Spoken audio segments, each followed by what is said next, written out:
या सखोल चर्चेत आपलं स्वागत आहे. आज आपण एका काय म्हणतात त्याला मोठ्या आर्थिक भूकंपाचा मागोवा घेणार आहोत.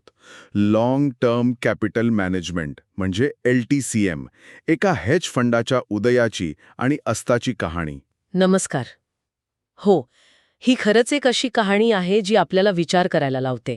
म्हणजे बघा ना, प्रचंड बुद्धिमत्ता आणि तितकंच प्रचंड भांडवल हे एकत्र आल्यावर काय होऊ शकतं आणि काय नाही होऊ शकत हे दाखवणारी. बरोबर. आपल्यासमोर रॉजर लोवेनस्टाईन यांचं वेन जीनियस फेल्ड हे पुस्तक आहेच, आणि त्यातून हे अगदी स्पष्ट होतं की ही गोष्ट फक्त पैशांची नाहीये. अजिबात नाही. यात मानवी स्वभाव आहे, आत्मविश्वास आहे, किंबहुना अति-आत्मविश्वास म्हणायला हवा, आणि अनपेक्षित घटना कशा सगळं उलटापालटा करू शकतात हे आहे. अगदी. आणि गंमत म्हणजे या फंडाच्या संस्थापकांमध्ये कोण होतं? तर अर्थशास्त्रातले नोबेल पारितोषिक विजेते, म्हणजे अक्षरशः एक ड्रीम टीम. त्यांना वाटत होतं की त्यांनी बाजारातला जो धोका असतो ना, त्यावर जवळपास मात केली आहे. अविश्वसनीय. म्हणजे त्यांची मूळ कल्पनाच अशी होती की आर्थिक बाजारातली जी जोखीम आहे ती गणिती पद्धतीने मोजायची आणि तिला जवळजवळ नाहीसच करायचं. किती धाडसी विचार. धाडसी आणि आकर्षकही. म्हणूनच तर सुरुवातीला त्यांना प्रचंड यश मिळालं. पण गंमत अशी की त्याच यशामध्ये त्यांच्या पतनाचे बीज रोवली गेली होती. हे त्यांना तेव्हा कुठे कळलं? म्हणूनच आजच्या आपल्या या चर्चेचा उद्देश काय आहे, तर ही जी जीनियस मानली गेलेली मंडळी होती ती नेमकी कुठे चुकली, त्यांची ती गणितं कशी फसली आणि त्यांच्या एका चुकीमुळे संपूर्ण जागतिक अर्थव्यवस्था कशी धोक्यात आली हे समजून घेणं. बरोबर. चला तर मग सुरुवात करूया. नक्कीच. 1994 पासून सुरुवात करूया. तर साल होतं 1994. जॉन मेरीवेदर नावाचा एक अत्यंत हुशार पण तितकाच वादग्रस्त बॉन्ड ट्रेडर होता. सॅलोमन ब्रदर्स या प्रसिद्ध गुंतवणूक बँकेतला तो एक मोठा स्टार होता एकेकाळी. हो. त्याच्याकडे ना बाजाराची नस ओळखण्याची कमालीची क्षमता होती म्हणतात. त्याने LTCMची स्थापना केली. पण मेरीवेदर जरी चेहरा असला तरी खरी ताकद त्याच्या टीममध्ये होती. आणि त्या टीममध्ये होते मायरॉन शोल्स आणि रॉबर्ट सी मर्टन. हो. हे दोघं म्हणजे अर्थशास्त्रातले दिग्गज. अरे हो, हे तेच ना ज्यांना काही काळ आधीच त्यांच्या ब्लॅक शोल्स मॉडेलसाठी नोबेल पारितोषिक मिळालं होतं. हे मॉडेल म्हणजे ऑप्शन्सची किंमत कशी ठरवायची यासाठी क्रांतिकारी मानलं जातं. अगदी तेच. त्यामुळे झालं काय की एका बाजूला मेरीवेदर ते बाजारातला प्रत्यक्ष अनुभव आणि दुसऱ्या बाजूला शोल्स आणि मर्टन ह्यांची गणितीय आणि सैद्धांतिक बुद्धिमत्ता, असं एक जबरदस्त मिश्रण तयार झालं. त्यांची मूळ कल्पना होती बाजारातल्या अगदी छोट्या छोट्या विसंगती शोधायच्या आणि त्यावर पैसे कमवायचे. आणि ही विसंगती शोधायला त्यांनी आर्बिट्राज नावाचं तंत्र वापरलं. म्हणजे अगदी सोप्या भाषेत सांगायचं झालं तर दोन जवळपास सारख्याच मालमत्ता आहेत, पण त्यांच्या किमतीत अगदी थोडा फरक आहे. बरोबर. तर तो फरक ओळखून स्वस्त मालमत्ता खरेदी करायची आणि महाग मालमत्ता विकायची, आणि मग त्या किमती नैसर्गिकरित्या जवळ आल्या की मधा फरक, तो झाला नफा. अगदी बरोबर. उदाहरणच घ्यायचं झालं तर समजा अमेरिकन सरकारचा 30 वर्षांचा एक बॉन्ड आहे आणि दुसरा आहे 29.5 वर्षांचा, म्हणजे जवळपास सारखाच. पण बाजारातल्या मागणी पुरवठ्यामुळे किंवा इतर काही छोट्या कारणांनी त्यांच्या किमतीत अगदी किंचित फरक असू शकतो. LTCMचे जे कम्प्युटर मॉडेल होते ते असे सूक्ष्म फरक अत्यंत वेगाने शोधायचे. पण यात एक मुद्दा आहे ना, हा नफा अगदीच किरकोळ असायचा, नाही का? म्हणजे काही सेंट्सचा वगैरे. मग एवढ्या कमी नफ्यावर इतका मोठा फंड कसा चालणार? तुमचा मुद्दा अगदी बरोबर आहे. आणि इथेच LTCMच्या रणनीतीचे दोन सगळ्यात महत्वाचे आणि म्हणावं तर धोकादायक पैलू समोर येतात. पहिला म्हणजे प्रचंड लिव्हरेज. लिव्हरेज म्हणजे स्वतःच्या पैशापेक्षा कितीतरी पट जास्त कर्ज घेऊन गुंतवणूक करणे. अगदी. स्वतःचं भांडवल समजा $1 असेल तर त्यावर कर्ज घेऊन $25, कधीकधी तर $100 पेक्षाही जास्त रकमेची गुंतवणूक करायची. बापरे, $100? हो. याचा अर्थ काय की अगदी 0.01% जरी नफा झाला ना तरी तो लिव्हरेजमुळे अनेक पटींनी मोठा दिसायचा. अविश्वसनीय. म्हणजे लहानशा नफ्याला गुणून मोठं करणं, पण मग धोकाही तेवढाच मोठा असणार ना. नक्कीच. आणि दुसरा महत्वाचा पैलू कोणता होता? दुसरा आणि कदाचित जास्त महत्वाचा पैलू म्हणजे त्यांच्या गणिती मॉडेलवरचा प्रचंड म्हणजे जवळजवळ आंधळा विश्वास. त्यांना खात्री होती की त्यांची मॉडेल्स जी भूतकाळातल्या आकडेवारीवर आधारित होती ती भविष्यात बाजार कसा वागेल याचा अचूक अंदाज लावू शकतात. अच्छा. त्यांच्या दृष्टीने बाजारातला धोका ही एक गणिती संभाव्यता होती, म्हणजे प्रोबॅबिलिटी, ज्यावर नियंत्रण मिळवता येतं. पण बाजाराचं साधं सत्य आहे की भूतकाळ नेहमी भविष्याची गॅरंटी देत नाही. तरीही सुरुवातीला त्यांचं हे गणित यशस्वी ठरलं.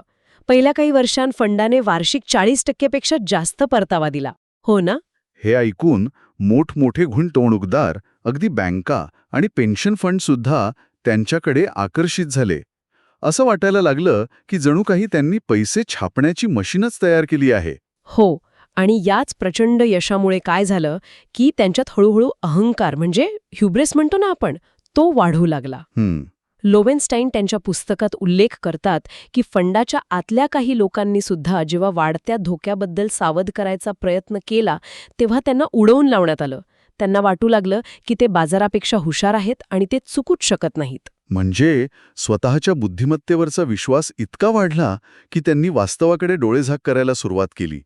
आणि मग त्यांनी फक्त साध्या बॉन्ड आर्बिट्राजवर न थांबता जास्त गुंतागुंतीच्या आणि धोकादायक व्यवहारांमध्ये उडी घेतली. बरोबर.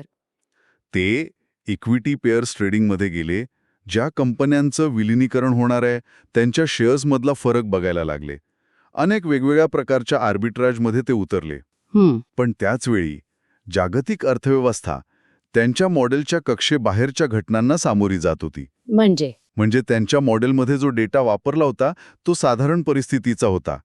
पण जगात असामान्य किंवा टोकाची परिस्थिती येऊ शकते याचा विचारच नव्हता. आणि याची पहिली झलक कधी दिसली? ती दिसली 1997 मध्ये, जेव्हा आशियाई आर्थिक संकट आलं.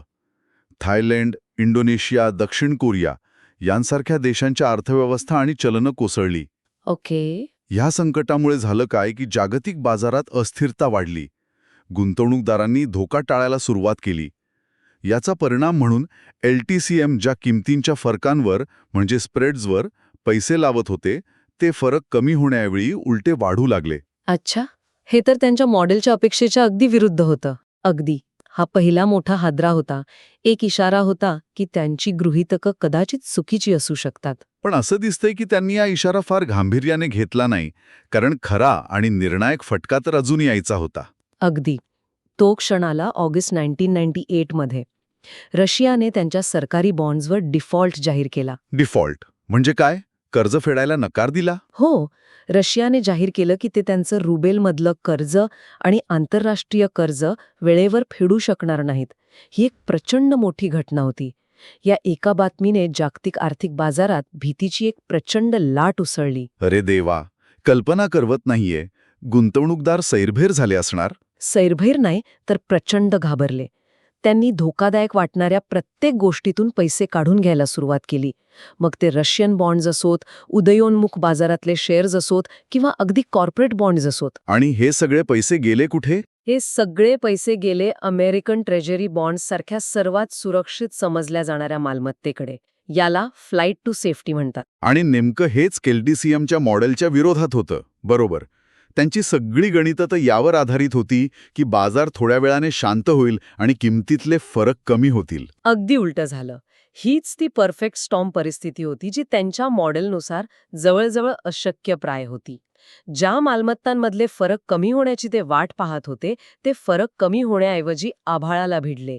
धोकादायक मालमत्ता अधिक स्वस्त झाल्या आणि सुरक्षित मालमत्ता अधिक महाग. याचा अर्थ LTCMने जे व्यवहार केले होते, म्हणजे एकाच वेळी एक गोष्ट विकत घेतली होती आणि दुसरी विकली होती, त्या दोन्ही बाजूंना त्यांना प्रचंड तोटा झाला असणार. अगदी बरोबर. त्यांच्या जवळपास सगळे प्रमुख व्यवहार एकाच वेळी एकाच दिशेने मोठ्या तोट्यात गेले. कारण बाजारात जेव्हा भीती आणि घबराट म्हणजे पॅनिक पसरते तेव्हा तर्कशास्त्र मागे पडतं. खरंय. गुंतवणूकदार विचार करत नाहीत, ते फक्त सुरक्षित ठिकाणी पळतात. LTCMची मॉडेल ही मानवी भावना, विशेषतः भीती मोजू शकली नाहीत. आणि त्यांच्या त्या प्रचंड लिव्हरेजमुळे हा तोटा कितीतरी पटींनी वाढला असेल. अकल्पनीयरित्या वाढला. काही आठवड्यांच्या आत लॉंग टर्म कॅपिटल मॅनेजमेंटने $4.6 अब्ज गमावले. $4.5 अब्ज? हो. हे त्यांच्या एकूण भांडवलाच्या 90% पेक्षा जास्त होतं. ते अक्षरशः दिवाळखोरीच्या उंबरठ्यावर होते. इतक्या कमी वेळात इतक्या मोठ्या फंडाने इतके पैसे गमावल्याचं उदाहरण नव्हतं. आणि इथे खरी गंभीर परिस्थिती सुरू झाली, कारण LTCMचं पतन आता फक्त त्या फंडापुरतं मर्यादित राहिलं नव्हतं, नाही का? नाही, अजिबात नाही. त्यांनी वॉल स्ट्रीटवरच्या जवळजवळ प्रत्येक मोठ्या बँकेकडून, गुंतवणूक संस्थेकडून अब्जावधी डॉलर्सचं कर्ज घेतलं होतं. अच्छा. जर LTCM कोसळलं असतं तर या सगळ्या बँकांना प्रचंड नुकसान झालं असतं. यामुळे संपूर्ण जागतिक आर्थिक प्रणालीवर परिणाम होऊन ती ठप्प होण्याची भीती निर्माण झाली होती. एक संस्था कोसळली की तिच्यासोबत इतर अनेक संस्था कोसळू शकतात. हा डॉमिनो इफेक्टचा धोका होता. म्हणजे ही टू बिग टू फेल कोसळण्यासाठी खूप मोठी अशी परिस्थिती निर्माण झाली होती एका खाजगी फंडासाठी. तसंच काहीसं. आणि त्यामुळे अमेरिकेच्या केंद्रीय बँकेला, फेडरल रिझर्व्हला हस्तक्षेप करावा लागला. हे खूपच असामान्य होतं, कारण फेडरल रिझर्व्ह सहसा खाजगी कंपन्यांच्या व्यवहारात थेट हस्तक्षेप करत नाही. मग फेडरल रिझर्व्हने काय पाऊल उचललं? काय केलं त्यांनी? फेडरल रिझर्व्हने न्यूयॉर्कमध्ये एका तातडीच्या बैठकीचं आयोजन केलं. त्यांनी LTCMला कर्ज देणाऱ्या 14 प्रमुख बँक्स आणि गुंतवणूक संस्थांना एकत्र आणलं आणि त्यांच्यावर दबाव टाकला की त्यांनी एकत्रितपणे फंडाला वाचवण्यासाठी पैसा उभा करावा. अखेरीस या संस्थांनी $3.6 अब्ज भांडवल घालून फंडाला तात्पुरतं जीवदान दिलं. म्हणजे ज्यांनी कर्ज दिलं होतं त्यांनीच फंडाला वाचवण्यासाठी आणखी पैसा दिला. हा तर अजब प्रकार आहे. हो, कारण दुसरा पर्याय नव्हता. जर त्यांनी पैसा दिला नसता तर LTCM कोसळलं असतं आणि त्यातून होणारं नुकसान कदाचित या $3.6 अब्ज पेक्षा कितीतरी जास्त असतं. ओके. या बँकांनी नंतर फंडाचा ताबा घेतला आणि पुढचे काही महिने किंबहुना वर्ष लावून बाजाराला जास्त धक्का न देता LTCMचे सर्व व्यवहार हळूहळू संपवले. उद्देश एकच होता, जागतिक आर्थिक संकट टाळणं. पण या सगळ्या नाट्यातनं एक मूलभूत प्रश्न उरतोच. जगातले सर्वात हुशार समजले जाणारे लोक, नोबेल विजेते, इतकी मोठी चूक कशी करू शकतात? आणि त्यांच्या चुकीची किंमत इतरांना का चुकवावी लागली? हाच या कथेचा केंद्रबिंदू आहे. वेन जीनियस फेल्ड हे शीर्षकच सगळं सांगून जातं. यातून काही महत्वाचे धडे मिळतात जे आजही तितकेच लागू आहेत. बरोबर. त्या धड्यांबद्दल बोलूया. मला वाटतं पहिला आणि सर्वात महत्वाचा धडा म्हणजे इतिहास नेहमी भविष्याचा आरसा नसतो. अगदी बरोबर. गणिती मॉडेल हे भूतकाळातल्या डेटावर आधारित असतात, पण भविष्यकाळात ब्लॅक स्वानसारख्या अनपेक्षित धक्कादायक घटना घडू शकतात, ज्यांची कल्पनाही कोणी केलेली नसते. रशियन डिफॉल्ट ही LTCMसाठी अशीच एक ब्लॅक स्वान घटना ठरली, ज्याचा त्यांच्या मॉडेलमध्ये विचारच नव्हता. दुसरा धडा म्हणजे लिव्हरेजचा धोका. सुरुवातीला याच लिव्हरेजने त्यांना अमाप नफा मिळवून दिला, पण शेवटी याच लिव्हरेजने त्यांचा गळा आवळला, नाही का? लिव्हरेज ही खरोखरच दुधारी तलवार आहे. ती नफा जसा अनेक पटीने वाढवते तसा तोटाही नियंत्रणाबाहेर नेऊ शकते. LTCMने घेतलेला लिव्हरेजचा धोका त्यांच्या क्षमतेपेक्षा खूप जास्त होता. थोडा जरी अंदाज चुकला तरी परिणाम भयंकर होणार हे निश्चित होतं. आणि तिसरा धडा, जो मला सर्वात महत्वाचा वाटतो, तो म्हणजे गणिती मॉडेल आणि मानवी भावना यांच्यातला संघर्ष. तुम्ही अगदी योग्य मुद्दा मांडला आहे. कोणतंही मॉडेल कितीही गुंतागुंतीचं असलं तरी ते बाजारातल्या मानवी भावनांना, विशेषतः भीती, लोभ आणि घबराट यांना पूर्णपणे पकडू शकत नाही. बरोबर. जेव्हा बाजारात भीतीचं साम्राज्य पसरतं तेव्हा सगळे गणिती तर्क बाजूला राहतात आणि लोक कळपाप्रमाणे वागतात, म्हणजे हर्ड मेंटॅलिटी. LTCMच्या जिनियस लोकांनी ह्या मानवी पैलूला कमी लेखलं. म्हणजे कितीही प्रगत तंत्रज्ञान आलं, कितीही हुशार लोक असले, तरी बाजारावर पूर्ण नियंत्रण मिळवणं शक्य नाही. बाजारावर नेहमीच अनिश्चितता आणि अनपेक्षितता असणारच. त्यामुळे नम्रता आणि धोक्याचा आदर करणं महत्वाचं आहे. नक्कीच. ही कथा आपल्याला आठवण करून देते की आर्थिक जगात अति आत्मविश्वास किती घातक ठरू शकतो. आपल्याला सगळं काही कळलं आहे असं वाटणं हीच खरं तर सर्वात मोठी चूक असू शकते. खरंच, लाँग टर्म कॅपिटल मॅनेजमेंटची कहाणी ही केवळ आर्थिक इतिहासातलं एक प्रकरण नाही, तर मानवी स्वभाव, महत्वाकांक्षा आणि त्याच्या मर्यादा यांचं एक कालातीत उदाहरण आहे. आणि यातूनच आजच्या संदर्भात एक विचार मनात येतो. 1998 साली जे घडलं ते तंत्रज्ञान आणि माहितीच्या आजच्या युगात पुन्हा घडू शकतं का? आज अल्गोरिदम्स अधिक वेगवान आहेत, बाजार अधिक एकमेकांशी जोडलेले आहेत. महत्वाचा प्रश्न आहे. मग अशा प्रकारच्या जिनियस फेलियरचा धोका आता कमी झाला आहे की उलट वाढलाय? हा खरंच विचार करायला लावणारा प्रश्न आहे. कारण तंत्रज्ञान जरी वाढलं असलं तरी निर्णय घेणारे आणि बाजारात व्यवहार करणारे शेवटी माणूसच आहेत. आणि मानवी स्वभाव तो फारसा बदललेला नाहीये.